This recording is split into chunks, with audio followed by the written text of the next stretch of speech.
Olá, gente, tudo bem? Sejam muito bem-vindos ao Talks Estadão Mídia e Marketing, um podcast que quer ser um espaço, um bate-papo, né? Uma conversa com líderes de marcas, executivos de grandes empresas, e a gente vai discutir negócios, tendências, inovação. Nessa primeira temporada, a gente vai conversar com mulheres que estão transformando o mercado, estão moldando o presente e também o futuro da comunicação e do marketing.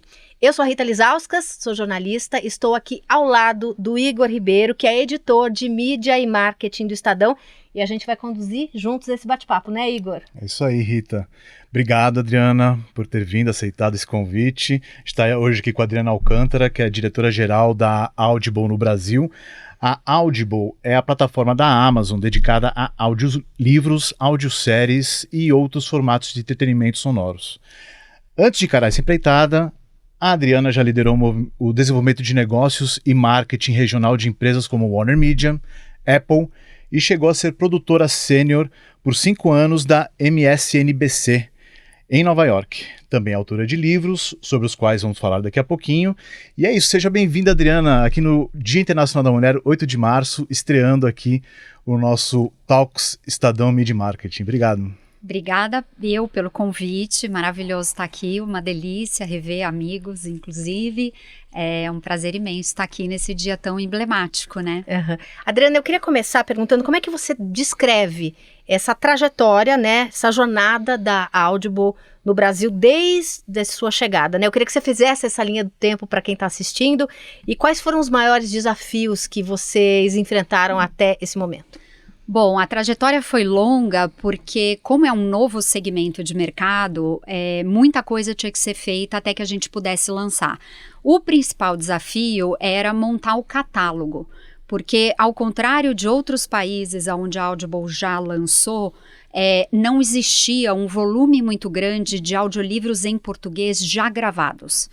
Então, para a gente lançar uma proposta que fizesse sentido para o público brasileiro e não gerasse frustração, porque você precisa ter os livros principais para que a pessoa procure e encontre. Senão, você não consegue decolar, ainda mais que é um hábito de leitura, né? A escuta do livro, ela é um hábito novo.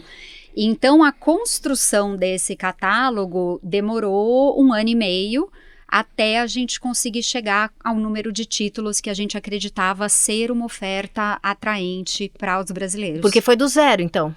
Foi do zero. A gente existia, quando a gente começou, tinha mais ou menos, falando de livro comercial, tá? Porque quando a gente procura, aparece, tem não sei quantos mil títulos, mas aí você está falando muito de material acadêmico. Quando a gente fala dos livros que estão em livrarias, livros comerciais, tinha mais ou menos disponível 1.200, 1.300.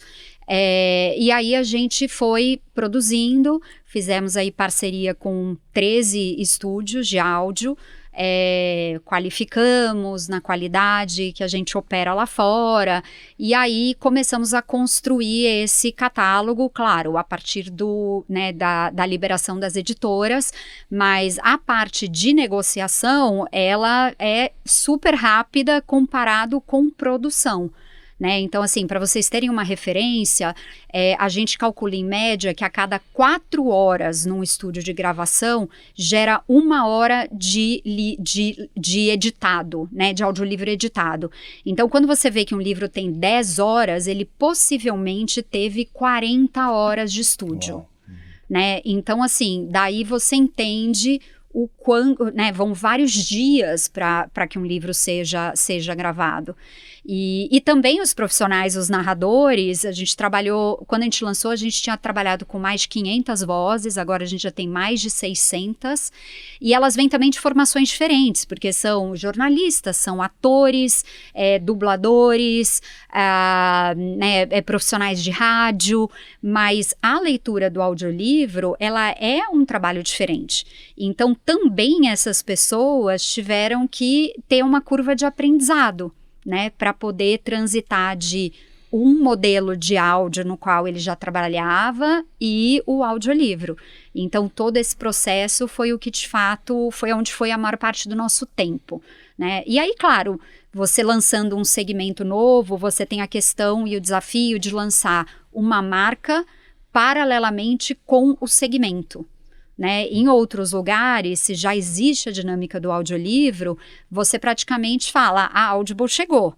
Né? Aqui a gente tinha que chegar falando, a Audible chegou e é o audiolivro. Aí muita gente, é o livro resumido. Uma marca e um segmento. Exatamente. Né? Um segmento todo. Exatamente. E a gente ainda tem, às vezes, essa pergunta que, eu sei, é o livro resumido. Você fala, não é o livro resumido. Você pega o livro físico e você acompanha, exatamente o que está escrito. Né? Então, é o audiolivro mesmo. Inclusive, Adriana, eu vou fazer um pequeno paralelo que eu sei que não é do gosto da Audible, mas só para pegar a próxima pergunta aqui. É o fenômeno do podcast, né, que tem, enfim, crescido muito no Brasil nos últimos tempos. E as pesquisas mostram isso, inclusive, né? Sim, né, o nível de gente, de audiência dos podcasts está aumentando muito. Isso eu sei que não é exatamente a mesma coisa, né? Primeiro que é um audiolivro, Sim. E mesmo quando vocês começaram agora a fazer entretenimento, né, vocês falam que é uma imersão sonora, né, não é um simples podcast. Mesmo assim, isso aí favoreceu de alguma forma? Foi um movimento que ajudou a buscar esses ouvintes? Como foi isso? Com certeza. A gente fala, né, que o brasileiro, nós somos o terceiro país, né, em tempo de escuta de podcast. Então, eu acho que dá para a gente dizer que nós já estamos vivendo, né, boa parte do dia com o fone de ouvido. E aí, claro, tem gente que está com a música, tem gente que está com o podcast. Então, o hábito de você estar fazendo uma outra coisa, se deslocando para o trabalho ou fazendo uma tarefa em casa, e que eu falo que coisas entediantes ficam melhores com audiolivro. E aí, o desafio é você entrar nesse fone que já está nos ouvidos de alguém e falar, tem uma nova possibilidade para você escutar, né? E é uma possibilidade que traz aprendizado, que tem um valor cultural diferenciado. Então, sem dúvida, isso ajuda demais. E o bom é que nós brasileiros somos, o que é até curioso, porque é caro pra gente a tecnologia, é caro pra gente tanto os aparelhos, como também o custo de internet comparado com outros países, e nós somos um povo altamente conectado. Então, a gente traz para a nossa vida, né, essas coisas novas de uma forma muito rápida. Então, eu brinco que a gente adora uma novidade, adora a tecnologia e já estamos com o fone de ouvido.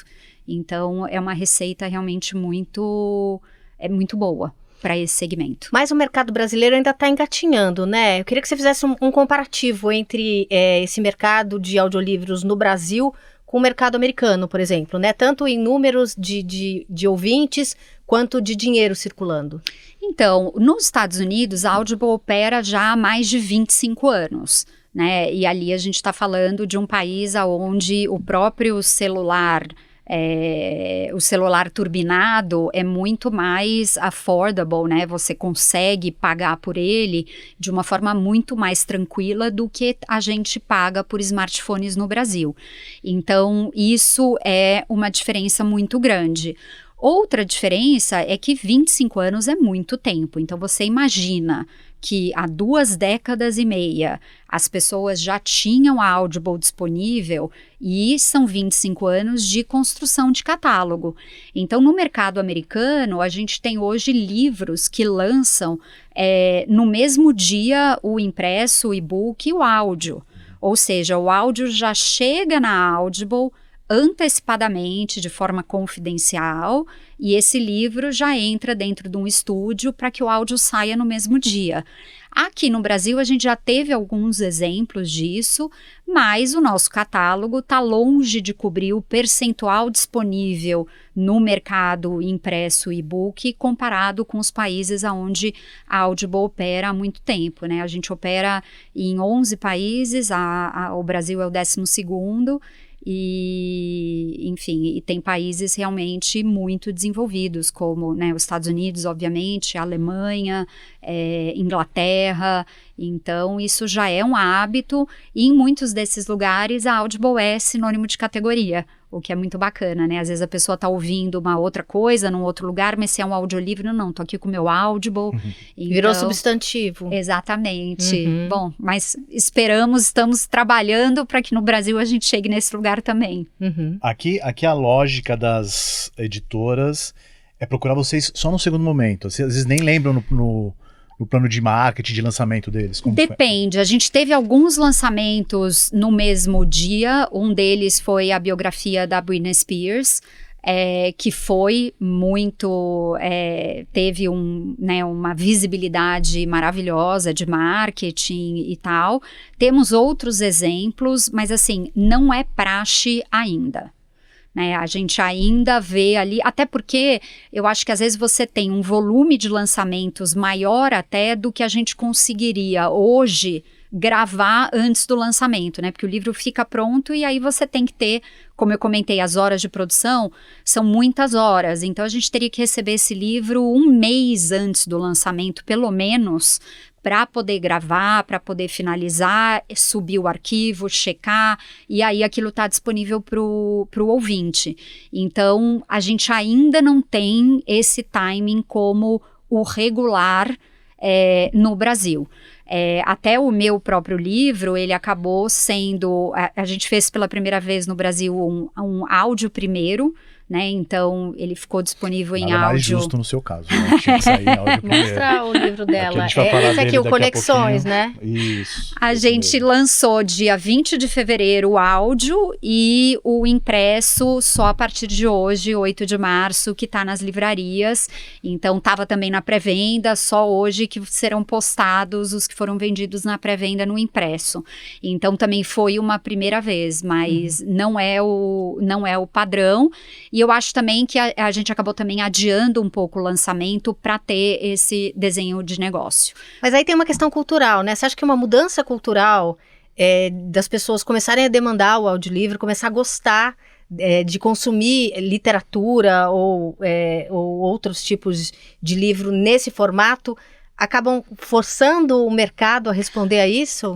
Eu acho que sim, com certeza, porque o mercado ele sempre responde à demanda do consumidor, né? Então eu acho que a gente ainda está naquele momento que temos essas opções e o que vem primeiro, né? Eu acho que existe, mas as editoras de modo geral estão bastante felizes, porque acaba sendo uma forma adicional das pessoas consumirem literatura, né? Então, assim, ao invés de você falar, né, tem muito essa pergunta, você acha que a pessoa vai parar de ler para ouvir o audiolivro? Eu falo, não. A leitura, ela é naquele teu momento individual, onde você precisa estar com seus olhos e as suas mãos ocupadas, e aí no seu dia você eventualmente tem uma hora que você pode se dar de presente na vida maluca que a gente tem hoje em dia. E é isso. A hora que você soma o audiolivro, aquela uma hora, ela continua na sua vida, com os olhos e as mãos ocupadas. O que acaba acontecendo é que você fala, caramba, eu tô agora no trânsito, ou eu vou arrumar o quarto, né, da minha filha adolescente. Ou eu vou correr, ou eu tenho que, né, organizar aqui o jantar. E aí, ao invés de você não estar ouvindo nada, você tem a possibilidade de somar horas de contato com literatura no seu dia. Agora, eu não imagino que uma pessoa, até acontece, mas você fala, bom, agora eu vou parar, ao invés de eu ler, eu vou fechar o meu olho, não é o usual. O que a gente vê são horas adicionais de contato com literatura no dia que você já, né, que já era corrido, e aquela hora que você tinha a leitura tradicional, ela continua ali. Então, na cabeça de um editor, de um autor, é mais oportunidade. Verdade. Então, no geral, é um crescimento de mercado, né? E não uma canibalização, ele de fato é uma oportunidade adicional. Não é aquela coisa assim, o audiolivro vai fazer as pessoas pararem de ler livros, né? Como teve a imprensa, o rádio, né? Como se uma coisa substituísse a outra, né? A internet, ninguém mais vai ouvir, o podcast, ninguém mais vai ouvir rádio. E não é isso que acontece, né? A gente acaba encontrando os momentos, né? Para cada conteúdo desse. E recentemente, Adriana, vocês fizeram um movimento muito interessante para popularizar ainda mais esse hábito. Na verdade, vocês têm feito alguns, né? Mas um que chamou bastante atenção foi o Originals, né? O Audible Originals, vocês, enfim, chamaram grandes personalidades, pessoas muito conhecidas, inclusive de outras mídias, né, de outros canais, para trazerem suas histórias para a Audible, né? Eu queria que você comentasse um pouco quem são essas pessoas, como que se desenvolveu essa ideia e o que vocês estão oferecendo para o mercado hoje em dia. Não, quando a gente lançou apenas com os audiolivros tradicionais, a gente lançou com um elenco de mais de 30 talentos lendo, em boa parte, clássicos, né? Então, qual que era a ideia? Aquela história que você leu há anos atrás, às vezes, né, no meu caso tem até o Curtiço, que você lê para o vestibular e etc. Então a gente falou, nossa, que bacana seria a gente trazer essa mesma história numa outra roupagem e lido por um talento que você tem ali um link afetivo, né? Então, por exemplo, a Maite Proença leu o Curtiço e a gente, né, cresceu com ela na televisão, então você acaba tendo uma proximidade com aquela história, uma oportunidade de revisitar um clássico que você já conhece, mas que talvez na leitura tradicional você fale, nem me lembro direito, mas já li. E aí você não vai. Então é um estímulo para a gente revisitar obras importantes com esse elo afetivo. Então a gente já tinha ali na largada a Denise Fraga, a Maite Proença, o Antônio Pitanga, enfim, um elenco bastante grande, Marcos Palmeira, Eduardo Moscovis, Otávio Miller, com 1984, que aliás é incrível a narração dele. E então a gente começou com esse elenco. E aí, quando a gente foi comemorar 1 ano de Audible, a gente lançou os originais. Os originais são projetos que vieram de produtores que já trabalham com áudio ou de audiovisual e queriam trabalhar com áudio. E a ideia era, o livro, o Curtiço, ele foi escrito para ser lido no seu modelo tradicional. O original, embora o e-book também esteja disponível, na largada ele já foi pensado para brincar com recursos sonoros, né? Então, até um exemplo para entender um pouquinho o que eu estou querendo dizer. A gente tem um dos originais com a Rafa Brits, que ela entrevista a Fafá de Belém. E aí ela encerra o episódio com a gargalhada maravilhosa que só ela tem. Isso no e-book e num livro impresso estaria lá, Fafá de Belém, gargalha. Não é a mesma coisa, né?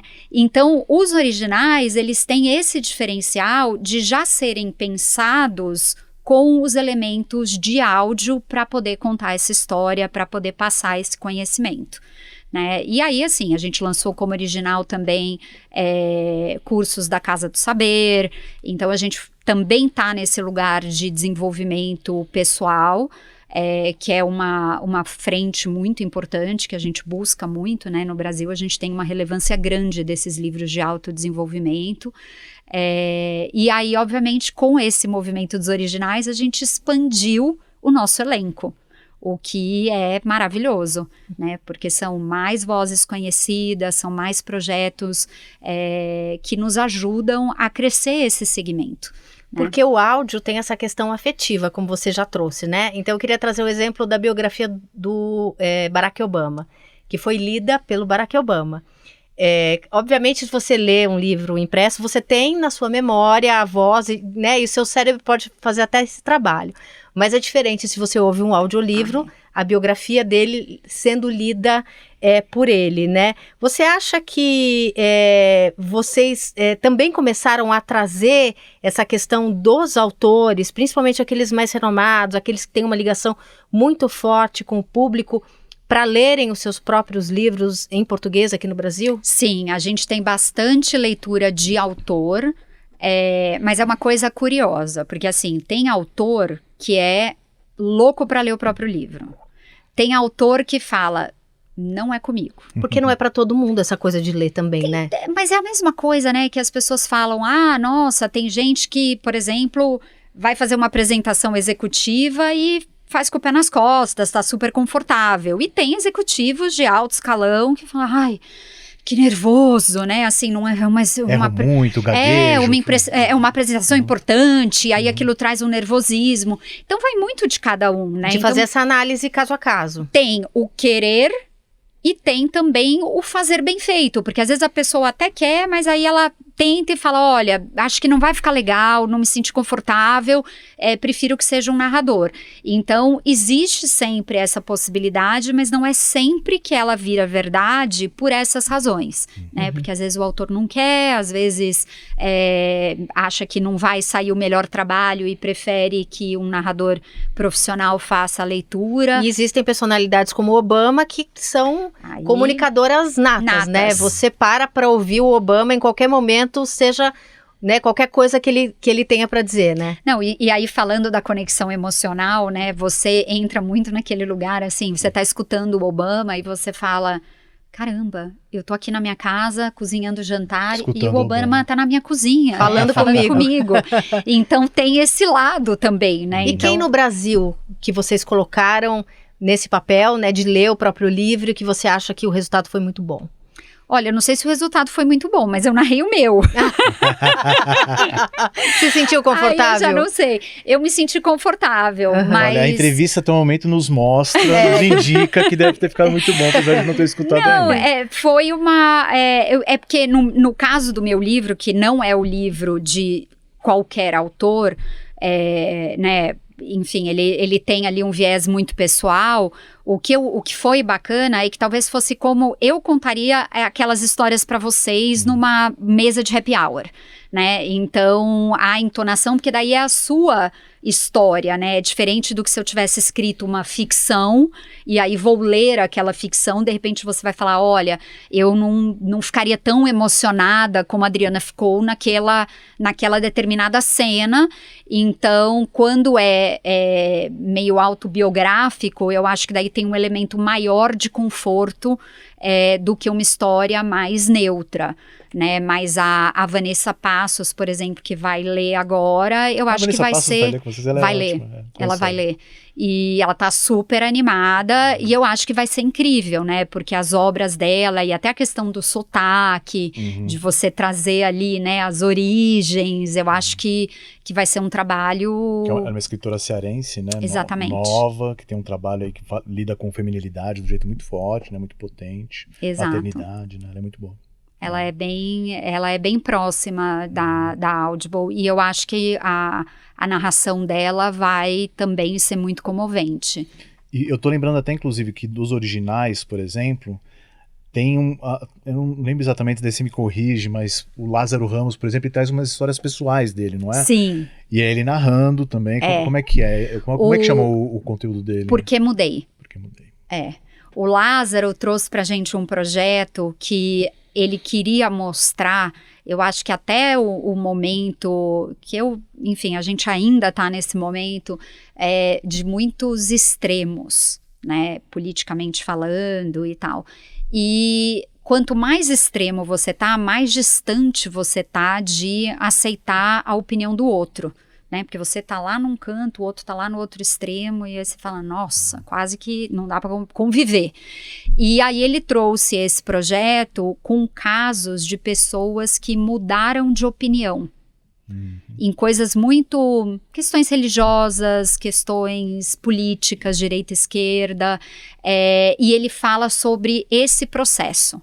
Né? Então, assim, quais eram as suas convicções e o porquê que você defendia aquele ponto de vista e o que aconteceu, qual foi o percurso que te levou para o outro lado, né? E eu acho que é um projeto que tem uma relevância muito grande, que ela não é óbvia, declarada, né? Assim, não é que a gente fala, se você é extremo em alguma coisa, escute, quem sabe, não é declarado, mas eu acho que para o momento que a gente lançou e o momento que a gente está, é um conteúdo muito rico, porque te traz um questionamento interno de que existem muitos pontos de vista e muitas verdades, né?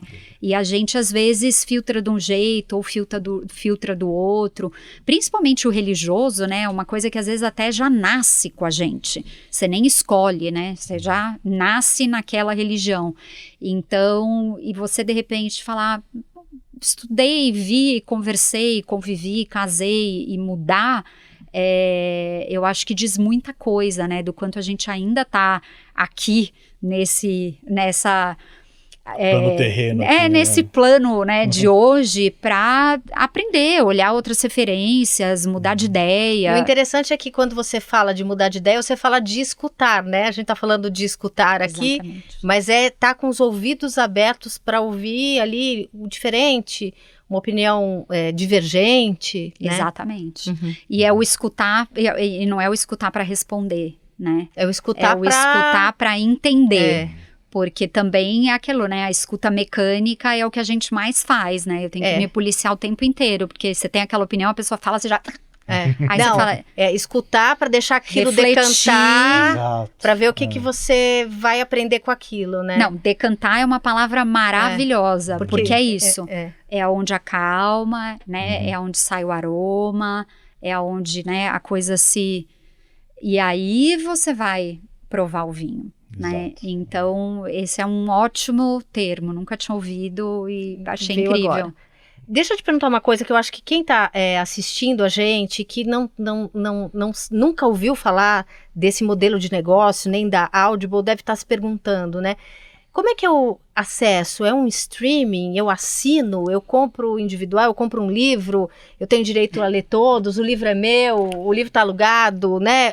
Porque é um modelo realmente disruptivo, né? E as pessoas... Então, a gente tem uma ótima pergunta. Como funciona? Nós somos um serviço de streaming, então você tem uma assinatura de R$19,90. Nessa assinatura, você tem dos 6 mil livros que a gente tem em português, por exemplo, você tem ali mais de 4 mil incluídos na assinatura. E isso é streaming. Então, você assina, continua tendo acesso a todo esse catálogo, além do catálogo internacional, né? Que a gente tem mais de 150 mil títulos. Se quiser ouvir um livro em inglês, ou inglês, em francês, japonês, alemão, espanhol, italiano. Então, isso se soma ali nos 150 mil. Falando dos 6 mil em português, os 1.000 que a gente chama no catálogo adicional, você sendo assinante, você tem 30% de desconto. Só que esse você compra. Então, você baixa e mesmo que você deixe de ser assinante da Audible, aquele livro que você comprou do catálogo adicional, ele é seu para sempre. E você pode emprestar para alguém? Olha, você pode se essa pessoa tiver com o seu login, né? Não é uma coisa exportável. Não é uma coisa exportável. Aí é um acesso dentro da tua própria assinatura. E para entrar, você pode tanto se cadastrar no site da Audible, audible.com.br, ou você pode também entrar com a sua conta da Amazon.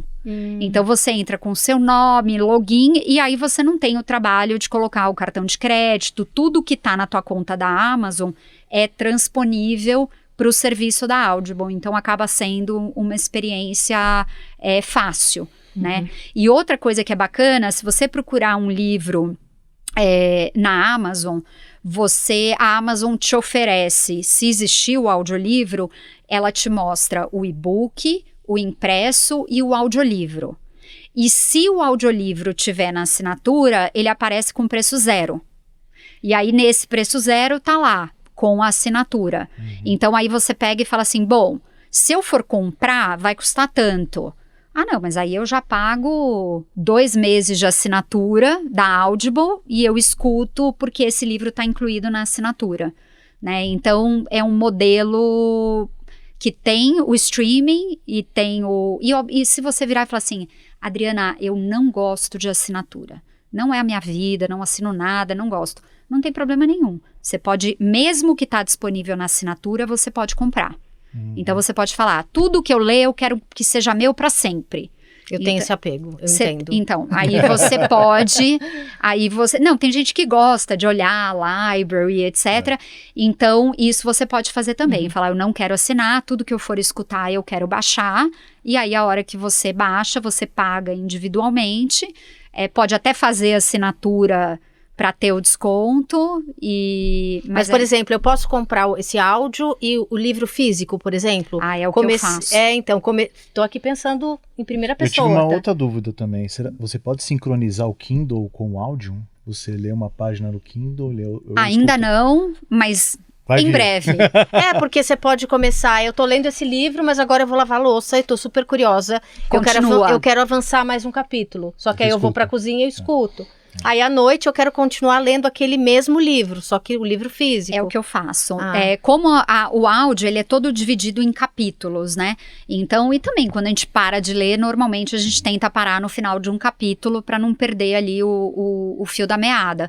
Então, o que eu faço muito é isso, é a leitura tradicional no final de semana, que eu acabo tendo mais tempo, e aí na correria do dia a dia, ao invés de eu desconectar do livro e só pegar no final de semana depois, que vem, eu passo a semana adiantando no áudio alguns capítulos.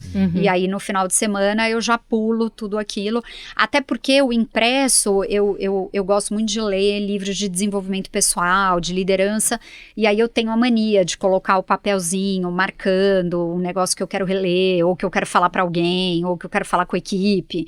Então eu tenho esse apego também, porque eu brinco que eu falo, a gente tem que desapegar disso, porque entrega um pouco a idade, né?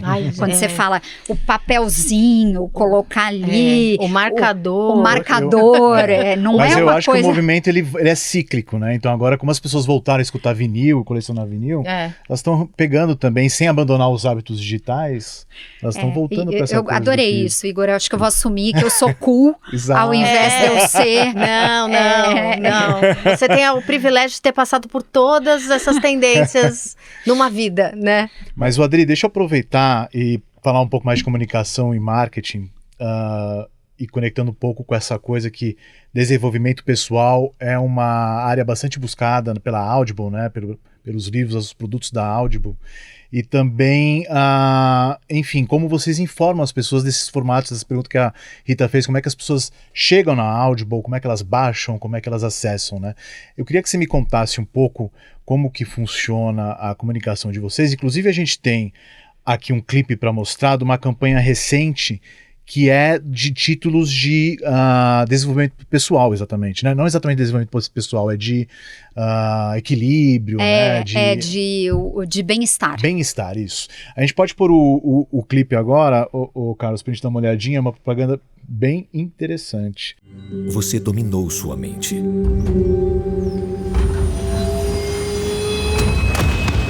Tudo isso enquanto você voltava para casa. Audible. A mais para imaginar com o audiolivro. Muito bacana que faz essa transição, exatamente o que a gente estava falando. Você está no metrô e está lá se concentrando, zen. Né? Ou então você está no metrô e, como a propaganda sugere, você está num outro século, né? Vivendo uma outra história, que é uma coisa que a literatura faz com você. Te transporta. Independentemente se você está ali lendo, se você está ouvindo, né? No caso, ela estava de pé, né? Então, ela só conseguiu se transportar para esse outro século porque ela estava ali com o fone de ouvido dela, né? Como é que é contar para as pessoas, né? Porque é contar uma novidade, é explicar uma novidade que chegou, né? Isso foi um desafio, né, do lado do marketing, porque era isso, como é que você ao mesmo tempo, né, cria, né, desenvolve um segmento que ainda era muito incipiente e ao mesmo tempo traz a marca e ainda você explica o que é, né, porque fazendo um paralelo até, né, do nosso passado aqui, quando você lançava um Max, falava, é o Netflix, né? Você menciona o que chegou primeiro. Né? E aí a pessoa fala, entendi, né? É o Max dos canais tal. Entendi. Então, assim. Agora, nesse caso, você não tem a referência. E aí você cai Só o Cid Moreira. Só tinha o Cid Moreira. Lendo a Bíblia. Então, que é algo super específico. Então, como é que você conta para todo mundo o que é? E aí você cai muito nesse lugar, né? De tipo, é o livro resumido, é o teatro do livro, e aí, né? Então, assim, como é que... E a gente ainda teve o desafio que eu falei, o público tinha um pouco de dúvida qual seria o público prioritário, né, do Brasil. Então, assim, será que a gente vai pegar os os super jovens? Será que a gente vai pegar uma turma que é mais de tecnologia? Será que o pessoal que é muito ligado na literatura vai aderir ou vai virar e falar assim, não é para mim? Então, como a gente tinha um pouco essa dúvida de como ia se comportar, nós lançamos em outubro de 24 sem mídia. Então, a gente lançou de forma totalmente espontânea. A nossa visibilidade, ela foi focada nos talentos que estavam com a gente, nas oportunidades, né, no trabalho de imprensa mesmo, como serviço, né, olha, isso chegou e pode otimizar o seu dia. Eu considero que foi um trabalho, assim, muito bem feito, porque a gente teve resultados incríveis e entramos com a campanha pela primeira vez em julho no ano seguinte.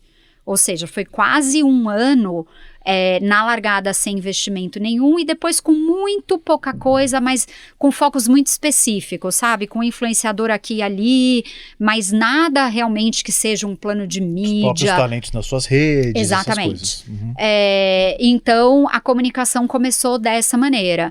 E aí eu falo que é um trabalho de formiguinha, mas a gente foi se tornando muitas formiguinhas, né? Que tinham a informação. E aí a coisa foi crescendo. Quando a gente entrou com a campanha e com o plano de mídia de uma forma mais consistente em julho, a gente já tinha um awareness da marca e também um awareness do segmento. Então eu diria que menos pessoas tinham dúvidas do que é o audiolivro, né? Mas eu ainda vejo de que por conta dos talentos estarem muito ligados ao entretenimento, eu ainda vejo as pessoas olhando para Audible um pouco mais com lá tem ficção e tem coisas, né, para eu tirar a minha mente ali do trabalho, mais leve. Mais leve. E eu acho que o lado o livro que você que você precisa ler do mestrado, que vai debater na aula XPTO, isso tá menos claro. Ou seja, não tem coisa cabeçuda lá, só tem coisa que vai me desconectar do mundo. Eu acho que a gente... Essa é a percepção. É a minha percepção, até por conta do ótimo trabalho que foi feito tanto na assessoria quanto dos próprios talentos, né? Então, assim... Todos eles, você olha a referência desses talentos, eles estão em filmes, eles estão em novelas, eles estão no teatro. Então, são coisas que estão mais ligadas ao entretenimento, né? Então, por isso até que eu sempre falo da Casa do Saber, e eu brinco que eu falo, dá uma olhada se o livro que você precisa ler para o seu curso não está disponível em áudio. A lista de vestibular da FUVEST, da Unicamp, mas agora, da você não sabe, a gente fez um trabalho muito bacana. O ano passado, nós colocamos 10 livros no ambiente totalmente gratuito, que você não precisa nem fazer login, que eram pré-requisitos de vestibular. Ah, que legal. Para poder incentivar e para poder contribuir para que as pessoas tivessem essa jornada aí de estudo de uma forma um pouco mais leve. E como é que foi? Não, foi incrível. Foi tão incrível que agora a gente tornou essa campanha, essa iniciativa anual. Então, a cada 3 meses, a gente tira os títulos que estão disponíveis lá e coloca novos títulos, né? Então, essa campanha específica de livros clássicos e vestibular, ela é ongoing, ela é permanente. E aberta? Ela é aberta, então qualquer... É para Enem e vestibular ou só vestibular? Como é que é? É uma combinação, tem um pouco de tudo, é uma combinação de tudo. E aí a gente varreu, porque também é complicado, né? Porque antes você tinha, na época que eu prestei vestibular, era mais unificado a lista de livros. Hoje, dependendo da faculdade, dependendo do estado, muda bastante. Então a gente fez uma leitura Brasil, privada e pública, e aí fomos selecionando para que tivesse um pouquinho para todo mundo, né? E aí todo mundo tem acesso, né? Porque às vezes estudante, sei lá, está se preparando, não tem dinheiro para comprar as obras, fica dependendo, né, de doação, de resumo, de apostila. De biblioteca, aí todo mundo tem acesso. Isso também é um trabalho de branding sensacional, né? Você gera uma atração pela marca, assim, né? Um reconhecimento muito legal. E tem uma coisa também de aquecer o coração, né? Porque você fala de uma forma ou de outra, quanta gente, né, que gosta de ler e por uma questão financeira acaba não tendo oportunidade de ler tudo que gostaria. Então, você tendo ali algumas coisas, e a gente fez outras iniciativas também. No mês da mulher, o ano passado, nós pegamos autoras mulheres, selecionamos uma lista e colocamos também de forma gratuita, né? Então, muitas vezes a gente conversa com a editora para ser parceira e aí a gente divulga junto, mas de forma geral, a gente tem tido bastante sucesso em divulgar esse serviço, né? Tipo, existe um conteúdo relevante disponível para você, sem custo, e quando você está atrelado a esse calendário, né, de efemérides, de Dia da Mulher, Dia das Mães, Dia dos Pais, Natal, você acaba também ganhando mais espaço editorial, né? Então, você vai navegando de uma forma muito sinérgica com o tema que as pessoas estão falando, o que as pessoas estão vivendo. Então, essa estratégia tem nos ajudado bastante a fazer com que as pessoas experimentem o que é um audiolivro. Adri, vamos aproveitar que você falou dessa experiência do Mês da Mulher, né, divulgando as obras aí gratuitamente para as mulheres. Eram obras escritas por mulheres. Escritas por mulheres. Que falavam também desses temas, acerca da feminilidade, do empoderamento feminino, ou não necessariamente? Não necessariamente. Mas escrita por mulheres. E esse ano, inclusive, a FUVEST, todas as obras da FUVEST são de autoras mulheres. Eu não lembrava disso, que legal. Mas vamos trazer isso para a mesa, porque justamente essa temporada do Talks Estadão Media Marketing, ele vai se dedicar a falar com grandes empreendedoras, grandes líderes que inspiram as pessoas, que inspiram outras mulheres, né, de diversas gerações. E você tem muito isso no seu desenvolvimento pessoal, na sua carreira, né? Então eu queria que você comentasse um pouco disso, né, ao longo da sua trajetória, como é que você enfrentou desafios, por ser mulher, positiva ou negativamente. Porque eu sou mulher, eu consegui isso, fui atrás, era meu, né? Eu podia conseguir isso porque eu sou assim, ou de repente lidou com preconceito, alguma coisa assim. E como é que você fez para trazer outras com você, né? Para também incentivar as mulheres que buscassem aquilo que tem por direito, por talento, por seja lá o que as motivasse. Então, num contexto, né, que é bom a gente sempre lembrar, de mulheres que muitas vezes ocupam a mesma função que um homem, ganham menos, Exato. Que são menos promovidas porque em algum momento da vida desejam ser mães e saem de licença maternidade, né? Então, assim, muitas vezes a gente não precisa só ter o talento, a gente precisa ter o talento e a perseverança, né? Para ir driblando tudo isso que vai aparecendo pelo caminho, né? Eu acho que teve momentos muito difíceis e teve momentos onde eu tive muita ajuda, né? E essa ajuda veio muito das mulheres. Então, em todos os lugares que eu trabalhei, eu sempre tive muitas aliadas, que por alguma razão daquela coisa interpessoal, que você se aproxima e aí você juntas, eu falo em todos os momentos da minha carreira, e vários não foram nada fáceis, eu sempre estava de mão dada com alguém. Mesmo que o problema fosse só comigo, que o desafio, que a dor fosse só minha. Então, eu acho que essa coisa de quando a mulher dá a mão, ela fica muito forte, mas a gente ainda vive num mundo, até eu estava outro dia num café da manhã que apresentaram uma pesquisa, a gente tem um número muito baixo de mulheres em cargos de liderança, quando é uma liderança única, né? Então, uma vaga de CEO, é bem baixo, não chega a 4%, e a hora que você vai para conselho, automaticamente isso sobe para 12%. Embora continue pouco... Brasil. Isso, Brasil. Se a gente parar para pensar, embora isso continue bem pouco, já é um truque, né? Porque assim, se eu preciso de um CEO, a mulher não chega a 4%.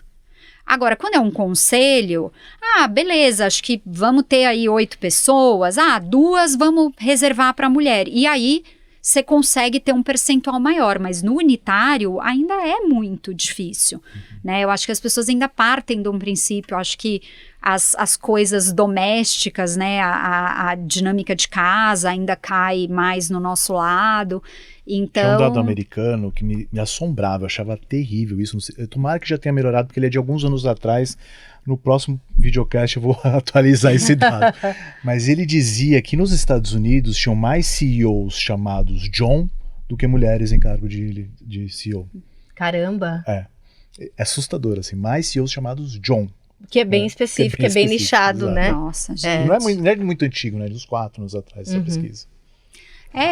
Eu acho que a gente caminhamos muito, mas ainda temos muito a caminhar. Você acha que em algum momento nessa sua trajetória você chegou nesse cargo que você está hoje, mas você tem aí uma trajetória, inclusive o Igor falou isso na abertura aqui do podcast. Você lembra de já ter sido preterida por uma vaga, ou porque você estava naquela idade de ser mãe, ou porque você é mulher? Eu escutei uma vez de você tem todos os pré-requisitos da vaga, mas a gente, a desculpa foi o seguinte, na América Latina, essa indústria ainda é uma liderança muito masculina e ainda veio com exemplos, tal empresa do segmento, então não é o momento ainda da gente trazer uma mulher. E como é que foi ouvir isso? Olha, é um pouco desesperador, né? Porque você fala assim, eu não posso mudar e nem quero quem eu sou. Agora, não é por isso que você é menos capaz, né? Eu até falo quando as pessoas me perguntam, você acha que a mulher é melhor? Não tem melhor ou pior. Eu acho que o ideal é a gente ter um equilíbrio para tudo. Assim como numa equipe, o ideal é a gente ter, entendeu? 10 pessoas que acham que o negócio é branco e 10 pessoas que acham que o negócio é preto, porque é esse equilíbrio que vai trazer a riqueza de novas descobertas. Então, é muito ingrato ouvir isso. Porque você tinha feito tudo que lhe cabia. Eu fiz todo o processo. E assim, é também, o que também me magoou, que é tipo assim, mas por que então me fizeram passar por isso? Né? Porque nós mulheres temos uma coisa emocional um pouco mais aguçada. Então, eu passei ali por uma expectativa, por um processo, e de repente é tipo assim, mas então por que começamos essa conversa? Né? É para fazer o número de que conversamos com tantas mulheres, né? Então, é muito duro. Agora, da mesma forma também que eu sei de que muitas vezes eu consegui a reunião por ser mulher, porque ainda tem esse outro lado, né? Então, quando você está num mercado de alta liderança, que a maioria das cadeiras são ocupadas por homens ainda tem aquela coisa, né? Quando eu era solteira, de que você consegue a reunião, mas assim, será que eu consegui a reunião porque, de repente, né, a pessoa vai falar, vamos para um happy hour qualquer dia, quer conhecer um pouco melhor. Você não sabe, né? E aí você também tem que lidar com aquilo de que você fala, legal, eu consegui a reunião, mas eu consegui por quê que eu consegui a reunião? Né? E aí você nunca sabe. Então, a gente tem que lidar com isso, é difícil, né? Porque é mais uma camada que a gente tem que processar e que você não sabe a resposta, e homem não passa por isso, né? Tanto é que eu conto, logo na introdução do livro, tem uma parte que eu falo, eu sei que, com certeza, eu perdi reuniões por ser mulher e negócios por ser mulher, e eu consegui reuniões por ser mulher. Mas, independentemente de qualquer coisa, eu amo ser mulher. Né? Então, e eu acho que nós mulheres temos uma prerrogativa de uma liderança que ela é uma liderança mais sensível, né? E quando eu digo sensível, ela é mais perspicaz para os soft skills. Então, eu acho que a mulher, ela consegue entender que, poxa, hoje eu ia ter uma conversa difícil com o Igor, mas o jeito que ele me olhou, ele tá um pouco quieto, tem alguma coisa errada, tem algo que não tá legal, não é o dia, né? E ele não precisa me dizer, né? Então, eu acho que eu falo que a mulher, ela tem uma liderança sensível, mas ela não significa que seja uma liderança fraca. Então, pelo contrário. Ela é forte e ela é sensível, né? E a gente também não tem medo do desafio. Então, assim, eu acho que a gente vai, bota a faca no dente e vai embora. Inclusive, Zero. acho que é mais forte por ser sensível, né? Exato. Aí é que tem que tem a perseverança. Então, Porque força não é agressividade, né? Força não é isso. Força é você saber ler o cenário e entender o que aquele momento pede, né? Exatamente. E por ser mulher e por ter passado por isso que você falou que passou, inclusive essas decepções, essas negativas, mesmo tendo tantas qualidades, né, que foram inclusive pontuadas, como é que você olha para as mulheres que estão ali na mesma trajetória que você, que são mais novas, que precisam ali, né, dessa referência de uma mulher que chegou no lugar que você chegou? Como é que você olha para essas meninas mais novas? Eu tenho, em todos os lugares que eu trabalhei, eu tenho uma equipe majoritariamente feminina, porque é automático, não é uma coisa que eu penso, mas eu acho que eu me comunico melhor com mulher e aí acaba acontecendo quando você vê, você fala, nossa, o candidato final é uma mulher. E para mim é uma troca muito valiosa e eu vejo muito, né? Eu dei aula durante 14 anos, então eu tenho aquela coisa de gostar de ver o desenvolvimento das pessoas, tanto mulher quanto homem. E aí quando você vê a mulher, assim, hoje eu tenho 2 pessoas, né, na minha equipe que têm filhos da mesma idade e tiveram filhos com a idade que eu tive a minha. Então você entende aquele desafio, né? Eu consigo, por exemplo, falar, calma, né? É desafiador, mas isso vai se equilibrar, né? Foca na sua rede de apoio. Então eu consigo, de uma certa maneira, eu acho que empoderar, não só na questão técnica do trabalho, mas até dar um conforto de que se acha os caminhos, né? As coisas se acomodam. O ser humano, ele é muito adaptável. Só que filho é um furacão na vida da gente, né? Assim, emocional, em termos práticos, né? Muda a dinâmica da casa, muda a dinâmica do casal, muda o que compra no supermercado, muda tudo. Transforma a vida, né? Totalmente. E aí eu falo, calma, assim, é um passo de cada vez, é uma mudança. Então, acho que talvez eu consiga trazer essa calma. Agora, também a estrada faz a gente mudar muito, né? Eu já fui muito mais impulsiva do que eu sou hoje, até de uma forma que me prejudicou, né? Então, assim, como mulher, aquela coisa de você vai e fala e põe pra fora e briga e tal, sangue quente, né? Eu já tive nesse lugar também. Né? Então, no livro até tem uma passagem específica ali de uma mulher mais jovem, com sangue muito quente, e aonde eu falei, caraca, eu posso ajudar, não era nem da minha equipe, e eu falei, eu posso ajudar muito, porque eu era essa pessoa, aonde quando eu tinha razão, eu gritava para o mundo, eu falava para todo mundo. Então é quase que de tanto você se comunicar, você se estrumbicou. Entendeu? Um pouco isso. Então eu acho que tem essas passagens onde eu vejo o que eu passei e aí eu consigo talvez ajudar com conhecimento de causa. Uhum. Pelo contexto aqui, a gente já entendeu bastante do que se trata o livro, mas fala nas suas palavras, né? Conexões Adriana Alcântara. São suas histórias de liderança, de crescimento pessoal e profissional. Conta um pouco do que se trata o livro. É exatamente isso. São passagens da minha vida profissional. Eu acho que em grande parte, inclusive, talvez eu tenha deixado até mais visibilidade para os erros, que eu acho que as pessoas não contam os erros, e isso é muito importante. Acho que às vezes coisas bacanas, antes de darem certo, dão muito errado. E tudo bem, né? E tudo bem. Faz parte do nosso crescimento. Sim, gente, se não fosse isso, a gente estava andando de carroça até hoje, porque já locomovia, né? Por que a gente tem avião, foguete, né? Patinete, né? Tava lá. Então, eu acho que faz parte e acho que as pessoas falam um pouco. Então, eu coloco muito ali. E outra coisa também que eu tentei colocar foi uma transparência, porque somos executivos, somos gestores, mas somos seres humanos, né? Então, eu já fui desligada em reestruturação, eu já tive um burnout sério, assim, bem sério. Então, e eu acho que as pessoas, eu tive burnout, e tá tudo bem. Não tá tudo bem, né? Então, no livro eu trago e falo, eu tive burnout, então tá aqui as coisas que eu aprendi, né? E tá aqui o que eu pergunto pra mim, se tá acontecendo ou não. E se alguma dessas coisas estiver acontecendo, você tem que parar. Antes que todas elas estejam acontecendo e você fique doente outra vez. Então, eu tentei trazer as experiências, os erros, como eu me senti.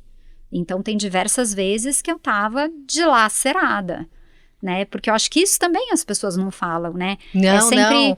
É sempre brasear, eu saí numa reestruturação e tá tudo bem, porque eu queria mesmo dar uma descansada. E agora eu tô pensando o que eu vou fazer. É a vida do LinkedIn, né? Onde ninguém tem falhas, ninguém ninguém se dá mal, né? Não, e quem me conhece sabe, assim, eu adoro o que eu faço e pra mim ficar um dia sem trabalhar é uma tortura. Então não tem essa, tô pensando o que eu vou fazer. Não tô pensando o que eu vou fazer. É tipo assim, Rita, Igor, vamos tomar um café? Quem você conhece? Olha, eu tava pensando nisso, vi esse seu contato no LinkedIn, você acha que dá pra apresentar? Então assim, não tem, estou ótima, vou tomar sol e um sabático. Comigo não tem. E eu deixo bem claro de que esses momentos ali de transição foram muito doídos, mas sempre você vai para um lugar melhor. Então também eu acho que tem uma quantia de acreditar no universo, de que se aquilo aconteceu, tem um caminho, você tem que ter paciência, você tem que abrir o olho, né? Não dá para, estou em casa esperando o príncipe bater na porta, também não é isso. Mas eu acho que as coisas viram de uma maneira extraordinária, né? E aí a gente fala, nossa, se não fosse isso, se não fosse aquilo, isso agora não estava acontecendo. Então, eu acho que o livro traz isso, traz o lado humano, né, de como a gente se sente ali na hora do erro, e até dentro da empresa no acerto, né? Quantas vezes a gente leva um projeto e apresenta, e ele faz total sentido, mas aí uma liderança fala, não vai fazer, não sei o quê, e aí você... e aí você, como é que eu vou resolver? Então, eu acho que tem essas passagens. Acaba sendo um livro que tem muito do pessoal, mas a minha ideia não era fazer uma biografia. A minha ideia era, até porque eu não sou ninguém para ter uma biografia, mas a minha ideia era provocar de que eu sou um em tantos executivos que talvez não sejam tão abertos com o que eu conto ali. Mas eu acho que acontece com quase todo mundo, se não todo mundo. Né? Porque às vezes as pessoas só divulgam os recortes positivos, né? Uma vida muito instagramável, né? Mas até chegar nesse lugar que você chegou, teve muito tombo. Não é todo mundo que abre. Que se dispõe a comentar sobre os erros. E você sabe o que é o pior disso tudo? Não é a pessoa filtrar. É que aí quando você tá, né? Que eu brinco que é a roda gigante. Quando você tá embaixo, você se sente muito pior. Porque você acha que isso não acontece com as outras pessoas, porque ninguém fala. Então você fala, fui só eu que fui desligado na reestruturação e eu tava pagando financiamento de não sei o quê e preciso ajudar a família, nananana. E aí você fala, nossa, coitado de mim, porque é só comigo que acontece. Não é só com você. É que as pessoas não falam, mas fica todo mundo dilacerado. É muito raro quem não fica. Mas as pessoas não postam no LinkedIn. E seria tão melhor se a gente conseguisse se ajudar, né, de uma forma construtiva também, falando das fragilidades, né, das derrotas, porque elas ajudam a gente a crescer. Né? Se a gente estiver indo pelo certo, se a gente tiver talento, perseverança, né, todas essas fases são transitórias. Né? E são as conexões. Mas tem gente que que encara isso como fraqueza, não como força, né? Pois é. Bom, vamos lá? Vamos. Eu queria então agradecer muitíssimo a Adriana Alcântara, diretora-geral da Audible no Brasil. Foi um prazer ter você aqui com a gente no Talks Estadão Media Marketing. Muito obrigada. Obrigado, Adriana. Eu que tenho que agradecer. Adorei a conversa, muito sucesso. E acho que a audiência, principalmente começando com mulheres, eu acho que vai ser uma discussão muito rica e estou ansiosa para ver quem são as próximas convidadas. Bom, e a gente se vê, né, Igor, semana que Isso. vem com mais uma liderança feminina que vai estar aqui com a gente no estúdio, falando um pouco da sua carreira, dos desafios e também das tendências do mercado de marketing. Até a semana que vem. Tchau.